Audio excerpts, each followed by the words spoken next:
তো hey everyone, welcome back to my channel. আবার একটা ছোট্ট মিনি ব্লগ নিয়ে হাজির হলাম তোমাদের সামনে। ভিডিওটা স্ক্রল না করে সবাই দেখতে থাকো, আশা করি ভিডিওটা সকলের খুব ভালো লাগবে। আমরা হঠাৎ করেই সেদিনকে চলে গেছিলাম আলিপুর জুতে।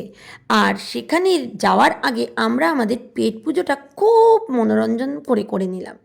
আর করার পরেই সেখান থেকে আমরা বেরিয়ে চলে গেলাম আলিপুর জুতে, কারণ সেখানে আমাদের মতনই কিছু জন্তু জানোয়ার দেখার জন্য।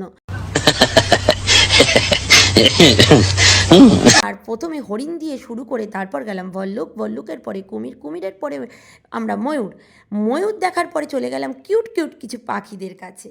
আর পাখিগুলোকে ছেড়ে যেতে ইচ্ছে করছিল না। তারপর সেখান থেকে গেলাম হচ্ছে আমরা বক পাখির নাচ দেখতে, তারপর হাতি, হাতির পর বড় বড় সব ময়ূরদের নাচ দেখলাম।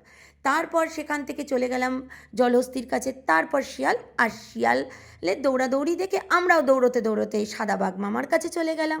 বাঘ মামা দেয় হামা। আর তারপর গেলাম এই মহারাজের কাছে। আর সবাই এর এত ফটো তুলছিল যে এর অবস্থাটা দেখো। रुको जरा सबर करो। আর এই পশুটার নামটা না আমার ঠিক জানা নেই। তারপর ঠান্ডায় কাঁপতে কাঁপতে বাপ রে বাপ আমরা আইসক্রিম খেতে তো আর পারছি না। তারপর সেই আইসক্রিম খাওয়ার গল্প শেষ করে আমরা সেইখানে আনন্দ করতে করতে আবার বাড়ির পথে রওনা হলাম। আর আমার ব্লগটা আজকে আমি এখানেই শেষ করলাম। টাটা।